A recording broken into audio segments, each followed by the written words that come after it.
Hello and good morning. So it's Friday morning now. It's day 2 after my arrival on the Isle of Wight at UKSA. And we had our induction day, our first day yesterday morning, starting at 9 o'clock. It was a very full-on day. It started with meeting the team. So we met our course manager, Richard, very nice guy, has been sailing for many decades, very experienced, and very friendly chap. Apart from that, the rest of the UKSA team, so all the support who are here to help us to make sure we actually achieve our end goal of getting our yacht master qualification. So great group of professionals who are here to support us. Yesterday we saw the full course timetable for the first time. I have to admit it was a bit of a shock. I mean, I knew the course would be really full on, but I didn't quite realize how full on it was. So I suspected we would have a few more free days in between, but it turns out that actually I think I counted 5 self-study days between now and Christmas. And self-study is meant to actually to be used for self-studying. So we were handed a huge pile of additional books. I already brought a pile of books to the Isle of Wight, but we got, I counted, I think, was it 15 more for the various different schemes that we have to understand and study towards. And yeah, it will be a full-on course, that's for sure. I'm going to be sharing some more of the course content and also discuss the timetable a bit more. But I guess more importantly, you will also be interested in my fellow crewmates. So we are in a group of 10 people, and we're split a little bit by age, I think, because I'm in a more senior group. Then we have the other boat is more younger guys. Anyway, 10 people. Split into 2 boats of 5. We were named Drake 3 and Drake 4. So we are boat Drake 4 or Group Drake 4 after the famous Sir Francis Drake, one of the famous British sailors, I think a little bit of a pirate as well, but who circumnavigated the globe. Anyway, to describe my fellow team members, I didn't want to stick the camera in their noses yesterday, but I'm sure over the next couple of days you will see them on some of the footage that I'm going to be shooting. Anyway, we have women in the majority on our boat, and we have 3 girls and 2 guys. So one other guy apart from me, and one is a married couple, and then we have 2 more ladies by themselves. All seem very friendly, all from very different backgrounds, but all have a passion, I think, for sailing. So I'm sure we'll get along well, and we'll be helping each other to achieve our dream. So signing off, and I'm sure I'm going to be taking some more footage later and be sharing the impressions of our first day on the water. Today we're doing the powerboat level 2 course, which is basically learning how to drive a rigid inflatable boat, so a rib, which is something that you should be competent of. Obviously ribs behave and maneuver differently compared to a sailboat, so it's quite important to get the hang of that and to understand that as well. I've been driving smaller dinghies with outboards and also powerboats that some of my uncles owned over the years, so hopefully this won't be too much of a task. Okay, looking forward to it, and speak soon.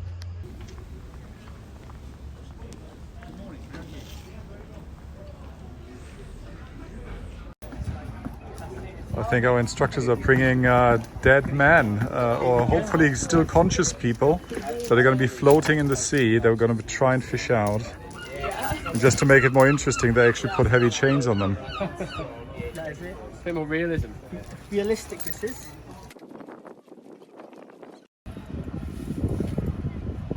So what we got here is the 6.5 meter rib that we're going to be going out on.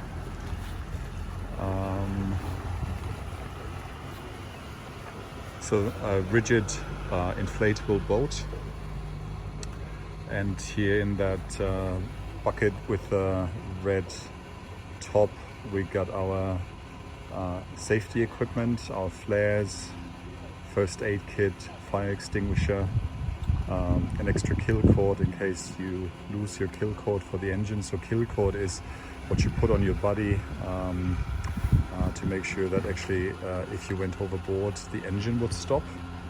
So this is the cockpit, steering wheel, It basically steers like a car. You turn left, you go left, you steer right, you turn right. Your throttle, currently it's in neutral. You got this little red handle there. Let me zoom in. You need to press that to put it into forward or into reverse. At the bottom is the key where you actually turn the engine on and off. And then in the back, well, you got seats, obviously, you got the fuel tanks. So this runs on petrol, and you got a 4-stroke, 100 horsepower Mercury engine. Another thing to mention, well, obviously you got the lights, steaming light. Also, the other thing to mention on the throttle here, you have a switch. Maybe this thing in the middle there, a switch that controls the up and down movement of the engine, so you can lift the engine out of the water when you are in a more shallow patch of water. So it's going to be good fun.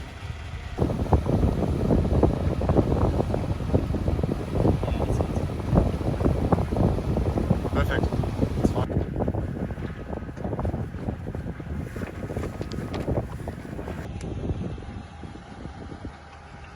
So this is my new mate Paul. Hello. Driving the rib. Thank you. Here's Alex. Hello, how you doing? Fab morning.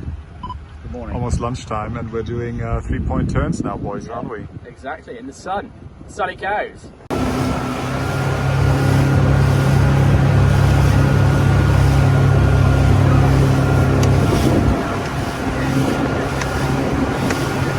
And you're wondering why is it still not going, and mostly because the engines we've worked with before are pretty much should have been thrown away 5 years ago.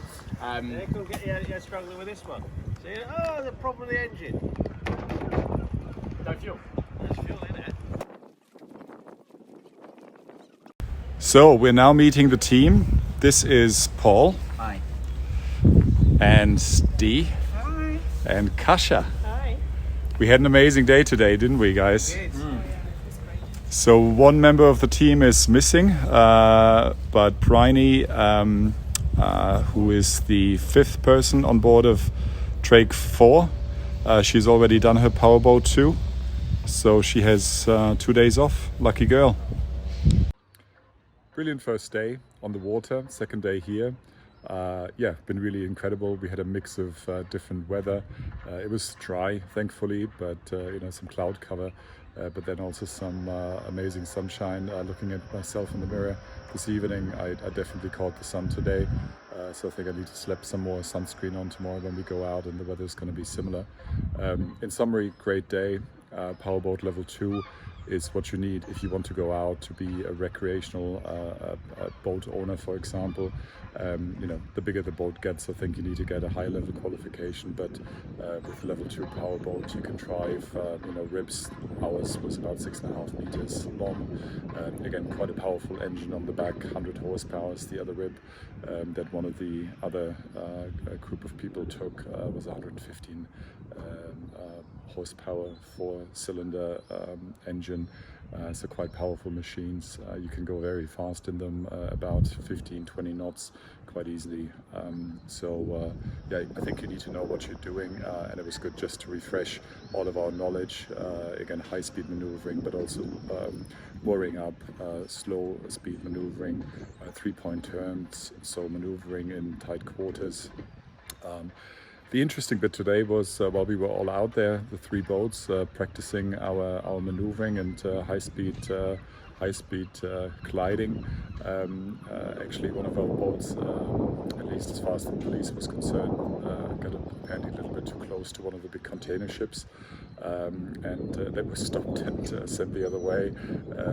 I won't say who was on that, who was steering, but we had a good laugh about it, and the crew of the other rib actually, you know, took it for what it was, which was just a, you know, a friendly waiver, please, you know, go the other way. Anyway, that was just some amazing small anecdote, because I've never heard of anybody being stopped by the police on the water, but hey, stop and search happens all the time.